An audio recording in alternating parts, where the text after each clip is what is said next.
النوم من اهم الحاجات اللي انت لازم تحسنها في حياتك. قلة النوم فيها مشاكل لا تتخيلها.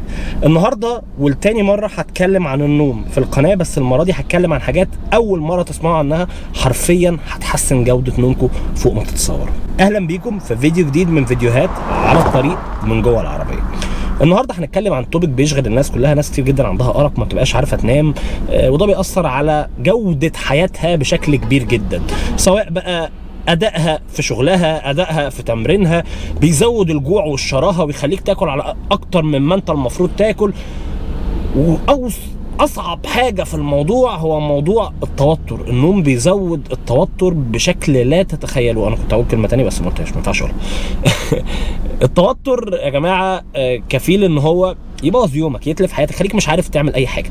فبدون رغي، لو انت جديد واول مره تشوف السلسله دي، اهلا بيك. دي سلسله بصورها من جوه العربيه من غير اديتنج ولا اي حاجه، جاست شويه تظبيطات بسيطه كده عشان في الوقت اللي انا فاضي فيه اقدر ان انا اوصل لكم معلومات تفيدكم. لو انت مش مشترك في القناه او مش مفعل جرس التنبيه، اتمنى ان انت تعمل ده دلوقتي وارجع راجع بقيه الفيديوهات اللي في السلسله دي، هتفيدك جدا. انا ماسك الموبايل في ايديا النهارده لان في نقط كتير قوي عايز اغطيها. طبعا من جوه العربيه ما بيبقاش في بقى مساحه ان انا اكتب سكريبت ولا حاجه، فجهزت سكريبت سريع كده على الموبايل عشان النقط ما تهربش مني اي حاجه. النهارده اللي هتكلم معاكم عنه هو ورقه او بيبر، يعني ريسيرش جايه من النرويجيان كومبتنس سنتر فور سليب ديس اوردرز. دي منظمه قويه جدا جدا جدا، والورقه دي بالذات الاساليب اللي انا هتكلم عنها فيها تم اختبارها وتطبيقها فعليا، وفعلا اثبتت نسبه نجاح عاليه جدا جدا، فتقدروا ان انتم تطبقوها في حياتكم، واوعدكم ان هي ان شاء الله هتفيدكم. اول حاجه، المكان اللي انتوا بتناموا فيه لازم يكون ظلام، يعني ضلمه وهادي، وفي نفس الوقت بارد او ساقع. في النقطه دي انا حابب اقول لكم شويه حاجات من واقع تجارب شخصيه معايا ومع العملاء اللي عندي في الاونلاين كوتشنج.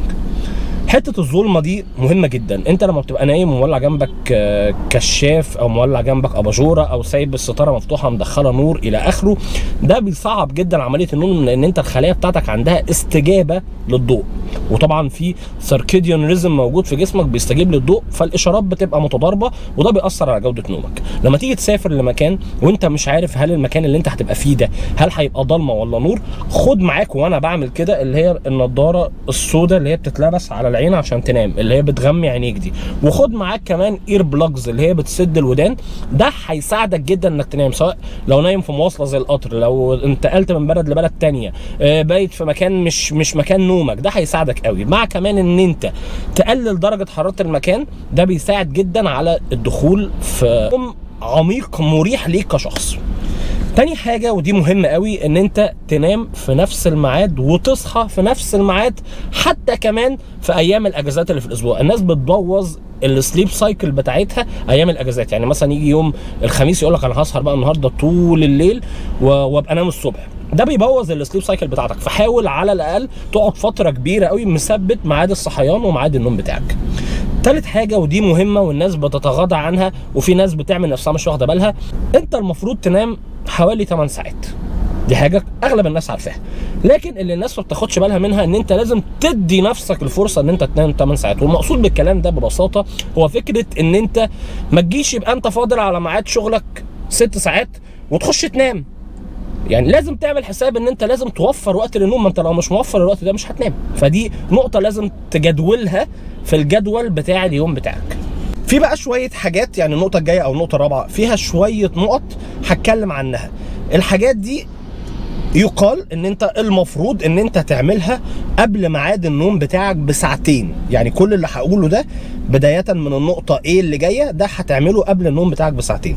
اول حاجة حاول ان انت تخفض الاضاءة او توطي الاضاءة، تعمل ديمنج لللايت، وتبعد عن الشاشات قدر المستطاع، سواء كان شاشة موبايل، شاشة كمبيوتر او لابتوب. ولو اضطريت ان انت تستخدم حاجة من دي، استخدم البلو لايت فلتر اللي فيها. هتلاقي الحاجات دلوقتي بقى فيها اوبشن ان انت تشغل النايت مود او البلو لايت فلتر، او النضاره اللي انت ممكن تلبسها بتتجاب من محلات الاجهزه الالكترونيه واللابتوبس وكده، بتفلتر الضوء الازرق، فده بيسهل شويه ان هو يقلل عمليه الاستثاره بتاعه الخلايا بتاعتك تجاه الضوء.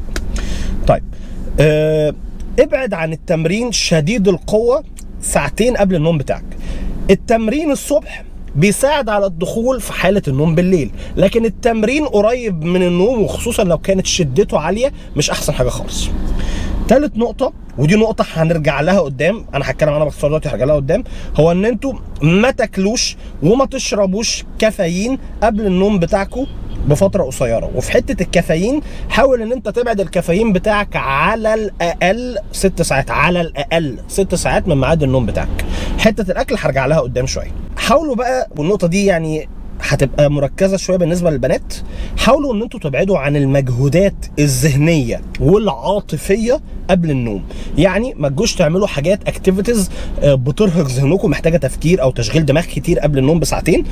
والبنات ما تقعدوش تفكروا في المشاكل بتاعتك مع جوزك او بتاعتك مع صاحبتك او الى اخره. مشاكل العلاقات والتناقش فيها قبل النوم دي حاجة مش لطيفة خالص، على فكرة ده مذكور فعلا في البيبر.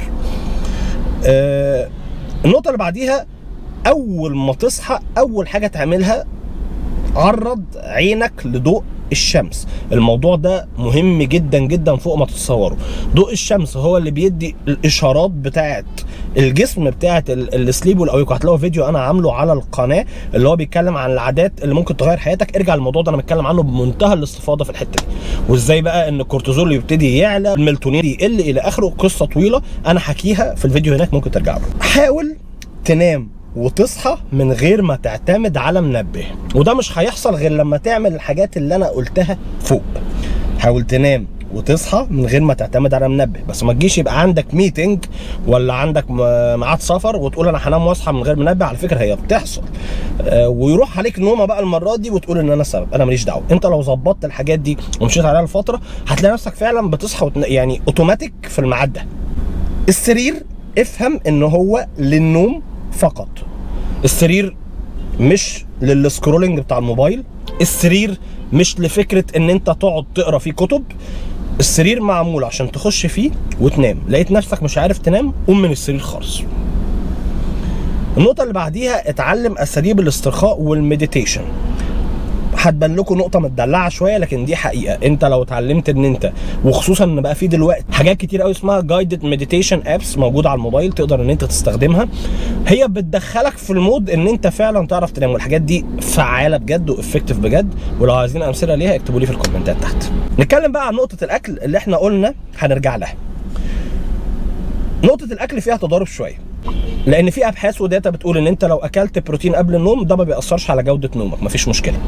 لكن الاكل اللي هو صعب في الهضم، زي الحاجات اللي فيها كميات دهون عاليه او كميات فايبر زياده عن اللزوم، والوجبات الكبيره قوي نسبيا، ده قبل النوم مباشره بيبقى مش افضل حاجه. فحاول ان انت تبعده عن النوم على الاقل ساعتين عشان ما يأثرش على عمليه الهضم وتبقى مش عارف ان انت تنام. والاكل السبايسي او الحراق ابعدوا عن نومك، ودي مذكوره في البيبر برضو. شويه النقط دي انتوا لو طبقتوها، وطبعا هتقولي طب فين السبلمنتس في الفيديو اللي بعده، مش هدخلها لان موضوع السبلمنتس طويل شويه. شويه النقط دي انتوا لو طبقتوها بنسبه كبيره جدا جدا جدا هتعرفوا ان انتوا فعلا تناموا وتستفيدوا من النوم بتاعكم. حته بقى السبلمنتس انت مش هتعملها ولا هتطبقها غير لما تجرب كل الحاجات دي، سواء قدرت تعملها كلها او قدرت تاخد منها نقط كتير مناسبه لحياتك وتعملها. ده هيساعدك انك تحسن جوده النوم بتاعتك باكبر قدر ممكن.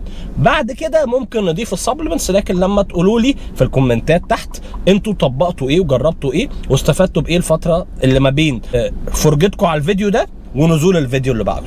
طبعا لو عندكم اي كومنتات اكتبوها لي تحت، ولو عندكم اي اسئله ليها علاقه بالموضوع اسالوني فيها برضو في الكومنتات تحت. ولو وصلت لحد هنا وانت مش مشترك في القناه او مش مفعل جرس التنبيه، اتمنى ان انت تعمل ده دلوقتي. كان معاكم دوله من فيديو قصير سريع من فيديوهات على الطريق من جوه العربيه.